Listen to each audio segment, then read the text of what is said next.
Assalamualaikum warahmatullahi wabarakatuh. Good afternoon all. I would like to say thank you for coming in my presentation. It's great to see you all. Okay, let me introduce myself. Is Nur Hafiza, and in this presentation we will discuss about induction and probability. In the philosophy of science. Okay, the first, reasoning.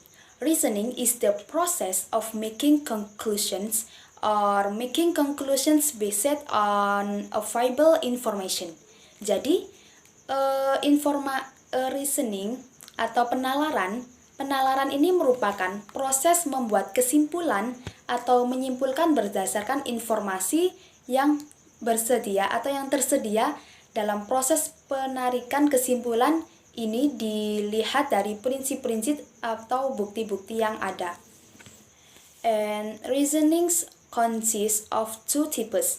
Jadi penalaran ini memiliki dua jenis. Yang pertama itu deductions dan yang kedua yaitu inductions. Yang pertama yaitu deduksi. Deduksi ini merupakan salah satu pendirian yang banyak dianut sampai saat ini. Penalaran ini termasuk penalaran yang sesuai dengan hukum-hukum dan aturan-aturan yang telah ada. Jadi, dalam penalaran ini, jika premis itu untuk membuat kesimpulan dalam penalaran deduksi ini, yaitu dimulai dari penalaran umum ke khusus. Jadi, dapat diartikan penalaran deduktif ini bersifat spesifik ke umum untuk membuat kesimpulan. Examples of deduction reasoning seperti contohnya kayak gini. Premis pertama mengatakan jika seorang itu tergigit laba-laba, maka ia akan menjadi Spiderman. Dan premis kedua mengatakan seseorang tergigit laba-laba, maka kesimpulannya ia akan menjadi seorang Spiderman. Nah, itu sedikit contoh penalaran deduksi. Kemudian, and then the second, induction reasoning. Induction reasoning ini merupakan penalaran yang dimulai dengan mengemukakan pernyataan-pernyataan yang memiliki ruang lingkup yang khas atau yang mencolok dan terbatas dalam menyusun pendapat yang diakhiri dengan pernyataan yang umum. Jadi, penalaran ini pada premisnya tidak dapat menjamin bahwa kesimpulan itu benar atau peluang kemungkinan benarnya. Jadi, nanti untuk keluar dari masalah ini terdapat solusi, yaitu menggunakan teori probabilitas, dan nanti akan saya jelaskan apa itu teori probabilitas. And the first, induction. Ya, yang seperti yang saya jelaskan tadi, bahwa induksi ini merupakan penalaran induksi yang dapat diartikan dari pengetahuan dan informasi yang telah kita dapatkan untuk menyimpulkan pengetahuan yang bersifat lebih umum. Such as iron, zinc, gold, silver is hard to explain. Jadi, iron, zinc, gold, and silver are metals. Jadi, iron, zinc, gold, and silver itu merupakan logam yang dimana dapat disimpulkan bahwa setiap logam jika dipanaskan itu akan memuai. And the second, reasoning enumerative induction atau penalaran induksi enumeratif. The most basic type of induced reasoning is simple enumerative inductions, in which we deduce a statement about similar properties from some of the things we fetch. Jadi, di mana penalaran ini dapat kita simpulkan sebagai pernyataan tentang sifat-sifat yang sejenis dari beberapa hal yang kita hadapi.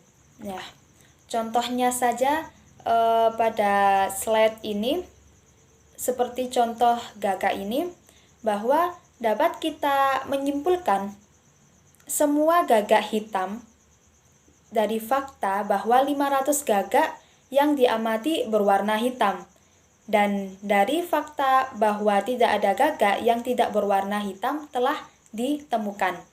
Jadi, banyak ilmuwan dan filsuf menggunakan penalaran induktif untuk membenarkan teori atau kajian hal ini.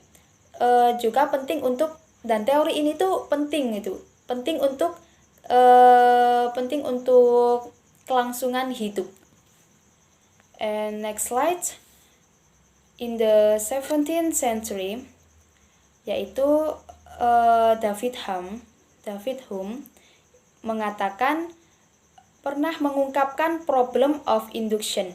Hume mengatakan bahwa dalam data representatif, seberapapun presentasinya itu tidak dapat secara logis dipakai untuk mengambil kesimpulan terhadap populasi. Dan laporan dari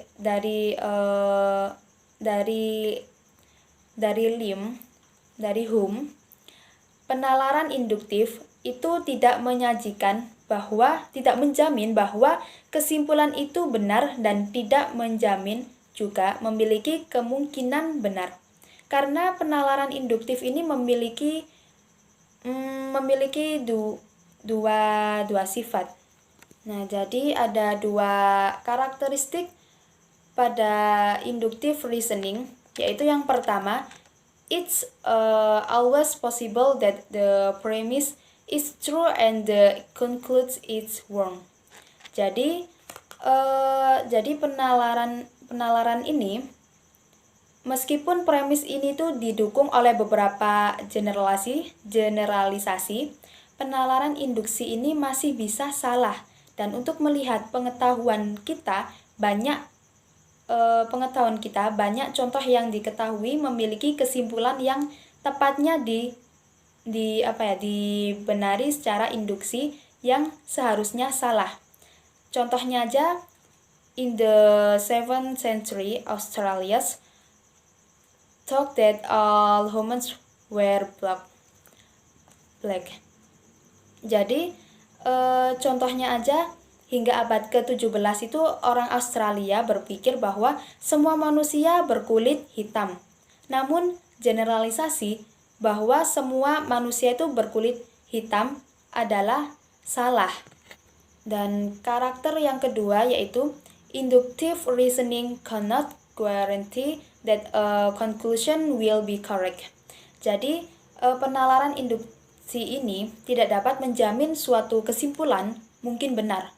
Jadi, premis ini dalam penalaran induktif tidak dapat menjamin bahwa kesimpulan benar atau bahkan menjamin bahwa kesimpulannya itu mungkin benar. Contohnya aja pada karakter yang kedua ini, contohnya seperti ini. Kita tidak tahu berapa proporsi dari total populasi yang telah kita periksa, dan kita juga tidak tahu apakah hal-hal yang telah kita periksa adalah sampel acak atau representatif.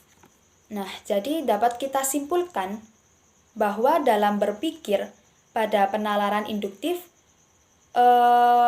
bahwa premis itu tidak bisa menjamin kemungkinan benar dari sebuah kesimpulan.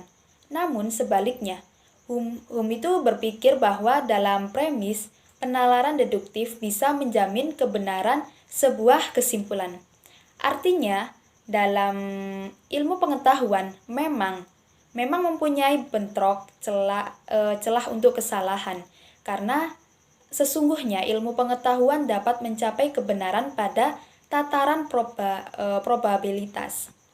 Oke, next selanjutnya.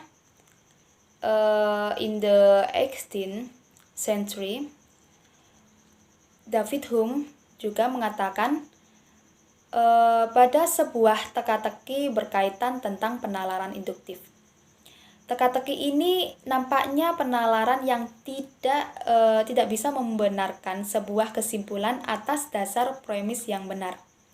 Nah, kemudian pada abad ke-18 dan ke-19, teka-teki Hume tidak menimbulkan masalah karena adanya mekanika Newton yang diprediksikan memiliki kekuatan yang luar biasa dan tidak terbukti salah. And then respond a rationalist Hume, yaitu berisi tentang menjelaskan tentang banyaknya ilmuwan dan filsafat berpendapat bahwa penalaran induktif tidak hanya digunakan oleh para ilmuwan saja untuk membenarkan teori, tetapi juga penting untuk keberlangsungan hidup kita. Nah, jadi Hume sendiri itu menyimpulkan bahwa apapun kesimpulan yang ia ambil, Hume tidak akan melepaskan pandangannya bahwa penalaran induktif itu dapat memberikan kesimpulan, karena efektivitas praktisnya yang jelas membuat keyakinan terhadap kewaspadaan induksi lebih masuk akal. Nah, jadi dapat disimpulkan bahwa Hume itu menegaskan pengalamanlah yang menjadikan atau memberikan keyakinan jika dibandingkan dengan logika atau kemestian sebab akibat. And then confirmation theory. Confirmation come from English, namely confirmation, which mean affirmation. Jadi konfirmasi ini diartikan sebagai penegasan dan memperkuat dari apa yang didapatkan atau yang diperoleh dari fakta yang telah didapatkan atau informasi yang telah didapatkan. Contohnya aja di slide ini, yaitu P lebih besar Q, itu maksudnya P yaitu simbol dari Spiderman dan Q itu simbol dari laba-laba. Dan di premis pertama, Spiderman dan laba-laba merupakan makhluk yang sakti. Contohnya aja Spiderman dan laba-laba itu makhluk yang sakti. Dan premis kedua mengatakan bahwa ternyata laba-laba itu tidak sakti. Nah, jadi kesimpulannya bahwa di kolom 3 itu bahwa Spiderman tidak makhluk yang sakti. Jadi dapat disimpulkan bahwa Spiderman itu tidak makhluk yang sakti. Oke, next slide. Probability and conclusion, yaitu probabilitas dan solusi.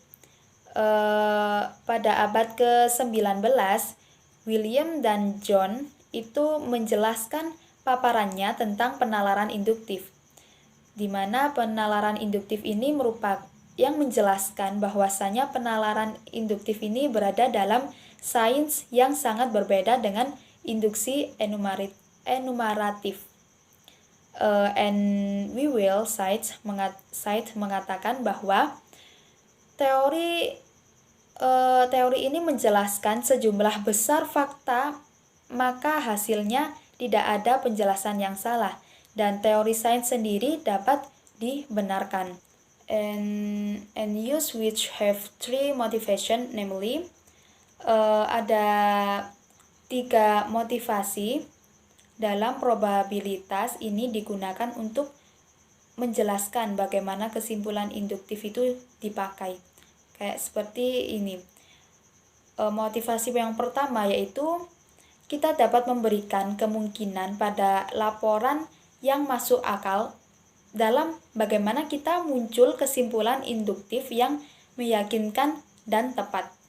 Kemudian and the second, yang kedua, the report may provide.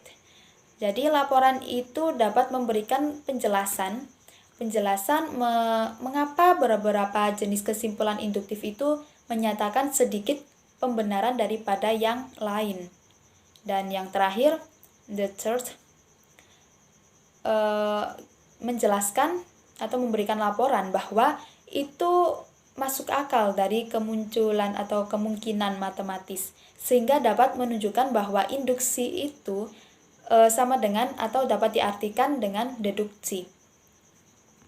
Ya, contohnya aja pada dalam slide tersebut memaparkan contoh pada premis pertama, yaitu jika tidak kira-kira T sangat memungkinkan P. Dan premis 2 mengatakan sangat mungkin P. Nah, jadi kesimpulan awal dapat diambil sangat mungkin bahwa T adalah kira-kira benar. Dan menyimpulkan atau kesimpulan terakhir, T itu kira-kira benar. Next, Lavoisier Law atau hukum Lavoisier. Lavoisier ini memiliki hukum bahwa pembakaran sehari-hari merupakan penambahan zat gas, oksigen, hingga zat yang lebih elementer. Jadi Lavoisier ini mengatakan bahwa yang bisa disebut reduksi kimia merupakan pemindahan dari oksigen ke oksida. Nah, jadi dapat saya rangkum tentang hukum Lavoisier. Terdapat 3 hukum. Yang pertama itu reduksi kimia adalah penghilangan oksigen dari oksida. Itu hukum yang pertama. Kemudian yang kedua, ketika merkusi oksida dipanaskan, akan dihasilkan logam yang bobotnya atau beratnya itu lebih rendah dan gas yang setara dengan berat yang hilang. Kemudian yang terakhir, hukum yang terakhir yaitu bukti yang dihasilkan oleh eksperimen Lavoisier yang sangat mendukung teorinya. Maka dapat disimpulkan apa yang dia prediksi sangatlah tidak mungkin terjadi kecuali kira-kira benar. Nah, jadi dapat disimpulkan bahwa dalam hukum Lavoisier ini dia memprediksi sangatlah tidak mungkin terjadi kecuali kira-kira itu benar. Okay? And thank you so much for your attention, and wassalamualaikum warahmatullahi wabarakatuh.